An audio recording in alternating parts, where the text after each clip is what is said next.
Wow, we're back for another week of Pastor's Forum. Can you believe it? It's already been a week that slipped by that we get together and talk with an area pastor. Last time we got together with a new pastor to our community, new to Memphis, new to Central Church. Their new pastor, Rick Gering, and his family are here now. And really had a great time, Rick, just catching up and learning about the process of what God's taken you through to come to know Him in salvation, even through the experience you had with cancer, and just some observations of our city and everything. It's good to have you back. Hey, thank you so much for asking me back. One of the things you said last week I want to pick up on, you were talking about basketball was kind of a thing for you, and almost to the point of being like an idol or maybe getting in the way of your relationship with God. And I was just thinking about, there's oftentimes there are things that we allow to get between us and our journey with Christ, and we run into a lot of sometimes situations or problems or things in our life, and maybe it's because we're on the wrong road, because we're chasing the wrong thing. You want to talk about that? Yeah, and I was chasing the wrong thing. I thought I had a career in it, and the way that it probably impacted my relationship with Christ more than anything was how it impacted my relationship with my wife and my family. And so obviously when that's not right, your relationship with Christ isn't right.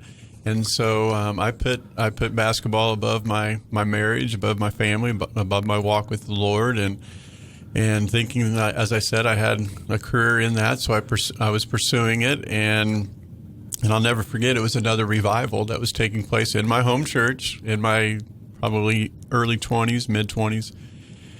And I can't tell you what the pastor or evangelist was preaching on that night. All I can remember is God getting a hold of my heart and taking my wife down to the front, repenting and turning my life over to the Lord and surrendering my life to Him and our marriage to Him and saying, whatever you want for us to do, we'll do.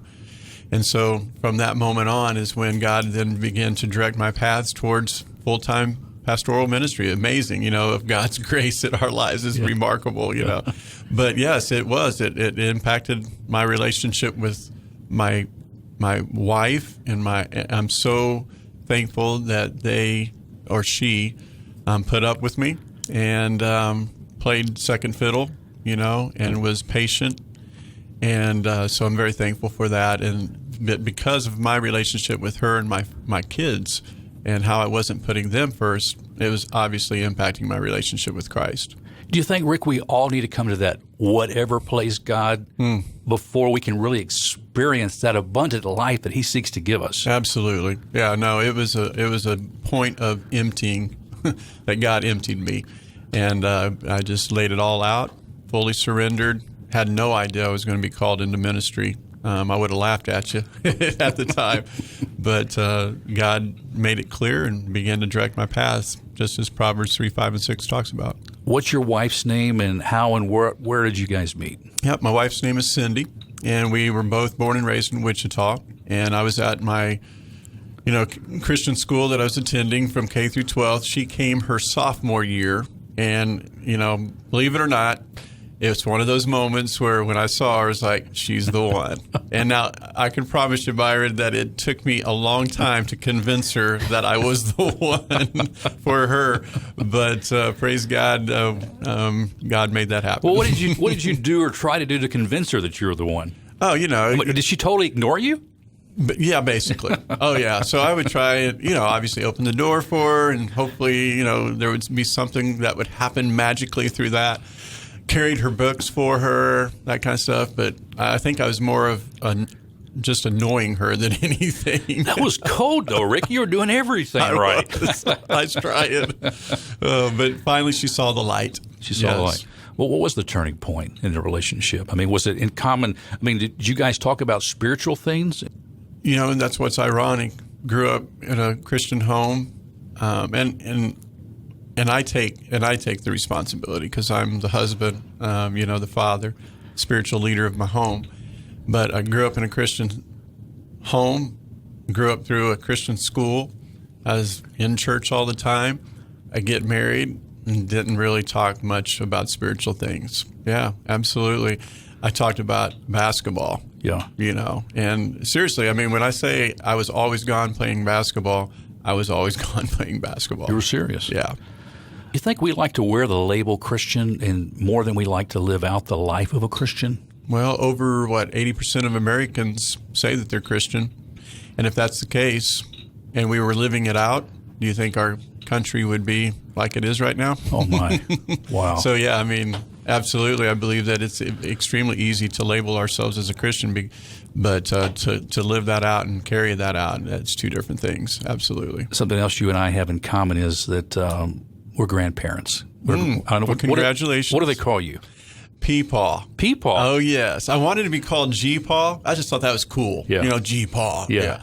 And so my first grandson, and when he started calling me whatever, it came out, instead of G-Paw, it came out Peepaw. Peepaw. So that's what I am, and I accepted it, and I embraced it. I'm Poppy. Oh, yeah, Poppy. And I definitely embrace it. And my granddaughter's 2.5. Tell me about your kids.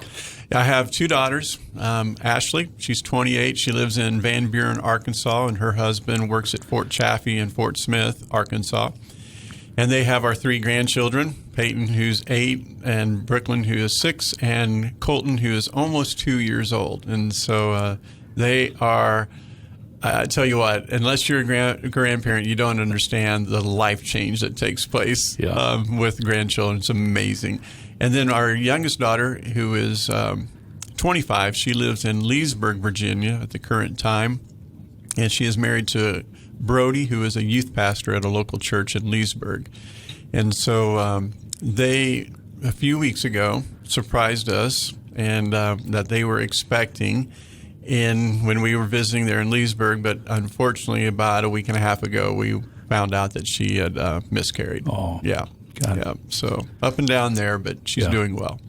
When the Gering family is just hanging out, holiday time or any time, what do you guys like to do? Well, we put fun in dysfunction, okay? That's how we like to look at it. No, we'll watch old school movies. My wife, especially, and daughters really love that. We'll do that. We love playing games. Settlers of Catan, that's a big one for us, so we enjoy doing that. And it's just hanging out together as a family. Man, family's a big deal for us, and so we hang out doing those things and eating and just spending time together. Wow, that's awesome. Yeah. Let's talk about your vision and what you believe God has laid on your heart to lead the fellowship at Central Church. Yeah, it's a great question.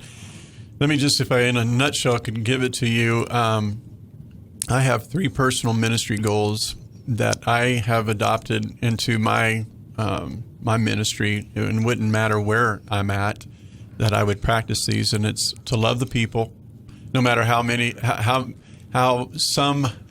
no matter how unlovable some might become. Love the people, preach the word, no matter how politically incorrect it might become, and to never give up, no matter how difficult it might become, because there's 1,500 pastors stepping out of ministry every month, and I don't want to become a statistic. So I'm committed to not giving up and placing those safeguards in my life and accountability in my life that will help ensure that, and preaching the word, and just preach the truth, the whole truth, and nothing but the truth. So help me God, and to do it with grace and do it with love, though, and to love the people. And there's also 3 leadership values that I try to practice, and that is to lead with integrity. There's a lot of distrust out there in the corporate world, at home, and yes, even in the church, due to just bad choices and corruption that has taken place. And I hope in my own small little way that I can restore some of that trust. Another is to inspire people to vision. The Bible says where there is no vision, the people perish, and so we want to be able to have a vision, and I want to be able to inspire people to that vision. And then the third is to develop young leaders, because that's where it's at. It's so important that we are investing in the young generation and raising them up as leaders. Rick, in what ways does Cindy, do you feel, complement your ministry and how you guys work together? She is a team partner with me. It has been that way ever since we've been in ministry. We started out as a student pastor, served as a student pastor for 15 years, moved into an associate role for 2 years, and then as a lead pastor for the last, 8+ years. In every way, she has always been a partner. She's been involved. She's a huge supporter and is there for me. And she would tell you that her first ministry is to me and making sure that I stay on track, right? They all do that, don't they? Yeah, but yeah, absolutely. So we just served together. Like I said, as a student pastor, we served in student ministry together. She was when a church hires me, they get Cindy. Yeah. What do you think is the most memorable thing so far that you and Cindy have shared in life together? That's a great question. Wow, there's so many things running through my mind. I mean, our children, I feel like, is my biggest accomplishment by God's grace. To have both of my girls serving the Lord, involved in ministry, that there's nothing greater, in my opinion, than that. So I would say that would probably, if Cindy was here, she would probably say the same thing. Going back to something you mentioned a moment ago when you're talking about helping to develop young leaders, what are some steps in doing that? I mean, we are in a deficit of good leadership, as you mentioned, and I think even peer-to-peer with our younger generation needing to see some solid leadership, with integrity and biblically based. I mean, how do we develop these young leaders? Yeah, that is so important, and I believe that the young generation wants to step up. I really do. I believe that with all my heart. They want to step up, and they want to be utilized. They want to be in an environment where they can. It's okay to fail, and I'm not talking about sinful type stuff, but fail to learn from, to be able to succeed from, and it's going to take mentoring. It's just going to take one-on-one discipleship. I firmly believe that, and so important that we as an older generation, and here I am about to turn 50 next year, and so I'm kind of lumping myself in that now. Although, hey, 50 is the new 30 is what I'm told. I've been told that, yeah. Amen. But it's going to take us as older leaders to invest. We have to invest, and that's going to happen one-on-one, or at least one-on-two, one-on-three, to be able to pour into them, give them opportunities, and walk alongside them. And train them up. That's where I'm at with that. I know that the most recent pastor was at Central for I think a couple of years, year and a half. I'm not sure. And I know God, moves and He leads people to do things that we don't always understand. And of course Ernie Fry before that, about 9-10 years, I believe, was on staff. What would you like to see? I mean, you can't make a promise you're going to be here forever, but I know that. It helps to have leadership that's in a place and is consistent and trying to continue to establish the vision. And what would you like to see in that part of your commitment at Central Church?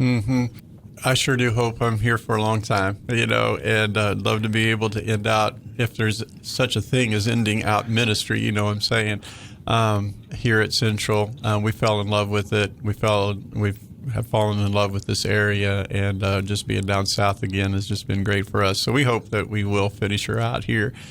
But and I know, and I shared it with you, Byron, and and I'll have to repeat it again. And that my commitment to them would be to love the people, to preach the word, and to never give up. Yeah. So that's my commitment, because I have embraced those as my personal ministry goals, and it's such a part of my DNA that's who I am. And that's what I hope to be able to accomplish. How about an invitation to somebody who hasn't been at Central in a long time or has never walked in the doors?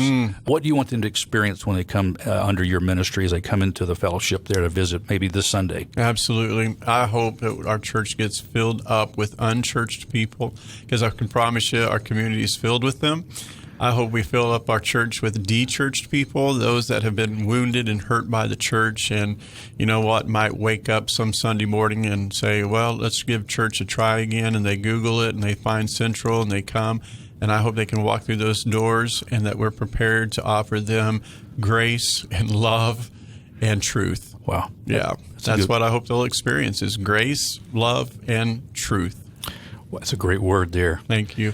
Rick, God bless you, my dear brother. Thank you for what you're doing for Christ's kingdom as you come into our community and lead Central Church. And pleasure to have you on these last 2 weeks. Thank you so much, Byron. It's been great being here, getting to know you and Bot Radio. It's awesome. Awesome. Friend, that's all the time we have on this week's Pastors Forum. Thanks for stopping by. By the way, you can find out more information by going to Central's website, which is centralchurch.com. centralchurch.com. Thanks, Rick. We'll talk to you next time, friends, on Pastors Forum. Bye-bye now.